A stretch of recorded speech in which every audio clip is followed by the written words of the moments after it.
నమస్కారం. హెచ్బి కృష్ణాచార్య నేను తెలంగాణ దేశం లీడర్ యూట్యూబ్ ఛానల్ ద్వారా మాట్లాడుతున్నాను. ఈ రోజు టాపిక్ వచ్చేసి corona virus impact on business environment and 80% fall in cash flow versus declare financial emergency up to June 2020. Description: in the wake of novel coronavirus COVID-19 outbreak, over 50% of Indian companies impact on their operations and 80% declined in cash flows, says a survey, due to coronavirus pandemic. So I appeal to Government of India to declare financial emergency up to June 2020 and appeal to Government of India to provide permission to manufacture API in locally rather than dependent on China market. Direct impact on demand and supply of goods and services, thereby businesses faced reduced cash flows due to slowing economic activity, which in turn impact on in March 2020 salaries to employees and loan repayments and taxes also. Nearly 42% of respondents feel it could take up to 3 months for normalcy to return. ఈ రోజు ప్రపంచవ్యాప్తంగా అందరూ యువతంత్రాలు ఇళ్లకు పరిమితమై ఉన్నారు lockdown కారణంగా. So దాని మూలంగా మన భారతదేశంలో 50%కు మించిన ఇండస్ట్రీస్ వాళ్ళ ఆపరేషన్స్ చేయడం లేదు. సో అదొకటి. నెక్స్ట్ 80% మటుకు క్యాష్ ఫ్లో అవ్వడం లేదు. ఎందుకంటే బ్యాంకులో కూడా షార్టేజ్ ఉన్నాయి డబ్బులు, అండ్ ఏటీఎం ద్వారా కూడా అన్ని ఎంటీ అయ్యే పరిస్థితికి వచ్చారు. సో డబ్బులు కూడా షార్టేజ్ ఉన్నాయి. నెక్స్ట్ నేను గవర్నమెంట్ కి ఒకటే అపీల్ చేస్తున్నా ఏంటంటే ఈ ఫైనాన్షియల్ ఇయర్ అనేది June 2020 దాకా పొడిగిస్తే బాగుంటది instead of March 31st.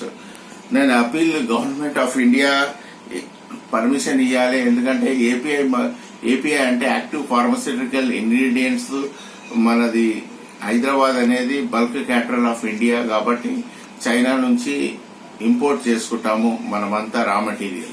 So ఇక్కడనే పర్మిషన్ ఇస్తే ఇక్కడనే చేసుకుంటాము. ముందు భవిష్యత్ కార్యాచరణ ఎలా ఉంటుందో మనకు తెలియదు కాబట్టి. ఇంకొకటి నేను అందరి ఇండస్ట్రియల్ ఎంప్లాయీస్ కు అపీల్ చేస్తున్నది ఏంటంటే మీరు మనము అందరము మేనేజ్మెంట్ కు కోఆపరేట్ చేసి వాళ్ళ శాలరీ ఎప్పుడు ఇస్తారో అప్పుడు తీసుకునే అవసరం పడ్డది. ఎందుకంటే క్యాష్ ఫ్లోస్ అనేది షార్టేజ్ 80% ఉంది కాబట్టి. నెక్స్ట్ ఈఎంఐస్ బౌన్స్ అవుతాయి, లోన్ రీపేమెంట్స్ షెడ్యూల్ కూడా బౌన్స్ అవుతాయి కాబట్టి నేను అనేది ఏంటంటే ట్యాక్సెస్ కూడా ఓవర్ కట్టారు. సో ఇవన్నీ గవర్నమెంట్ తీర్మానంకి వచ్చి ఈ లోన్ రీపేమెంట్ షెడ్యూల్ ని, ట్యాక్సెస్ ని, ఇవన్నిటినీ కొత్త అడ్వాంటేజెస్ గా ఈ కరోనా వైరస్ అంతమయ్యేదాకా కొన్ని కండిషన్స్ పెట్టి ఇది చేసుకోవాలి. ఇంకొకటి ఇండస్ట్రీస్ అన్ని నడుస్తున్నాయి, కొన్ని ఎసెన్షియల్ సర్వీస్ ఇండస్ట్రీస్, ఆ సర్వీసెస్ ఇండస్ట్రీస్ అన్ని ట్యాక్స్ మినహాయించాలని కోరుతున్నాను. ఇంకోటి నెక్స్ట్ ఇంకొకటి ఏంటంటే అప్పుల వాళ్ళు ఉంటారు, అప్పులు తీసుకునేటోళ్ళు ఉంటాడు, వాడు నెలకు మిత్తి వసూలు చేసే కలెక్షన్ చేస్తుంటాడు, హరాస్మెంట్ చేస్తుంటాడు.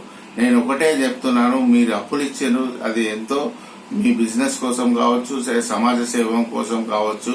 కానీ ఈ కరోనా వైరస్ వచ్చింది కాబట్టి బ్రతుకుతెరు అనేది ఇంటి లేదు కాబట్టి అన్ని ఇండస్ట్రీస్ పరిమితమై ఇంట్లో ఉన్నారు కాబట్టి మీరు కరోనా వైరస్ అంతమయ్యేదాకా అప్పులు అసలు తీసుకోవడం కానీ ఇంట్రెస్ట్ తీసుకోవడం కానీ వినాయించాలి.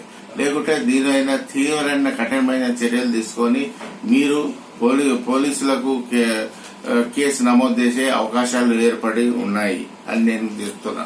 సో ఇది నియర్లీ 42% ఆఫ్ రెస్పాండెంట్స్ ఏం ఫీల్ అవుతున్నారంటే ఇలాంటి పరిస్థితి మరో 3 నెలల దాకా ఉంటది. సో నార్మల్సీ రిటర్న్ చేయడానికి అంటే ప్రజల్ని కోరేది ఏంటంటే గవర్నమెంట్ ఏ విధమైన ఇన్స్ట్రక్షన్స్ ఇస్తున్నారో మన ప్రజలందరికీ అదన్నీ పాటిస్తాము, ఇంటికి పరిమితం అవుతాము, 31st దాకా వేచి చూస్తాము ఇదేమైనా అరికట్టొచ్చని. సో ఇవన్నీ నిబంధనలు పాటించి మనం రోడ్లపై రాకుండా చూసుకుంటే బాగుంటుంది. సో నా యూట్యూబ్ ఛానల్ మీరందరూ సబ్స్క్రైబ్ చేసి షేర్ చేసి చూడాలని కోరుతూ సెలవు తీసుకుంటున్నాను. నమస్కారం.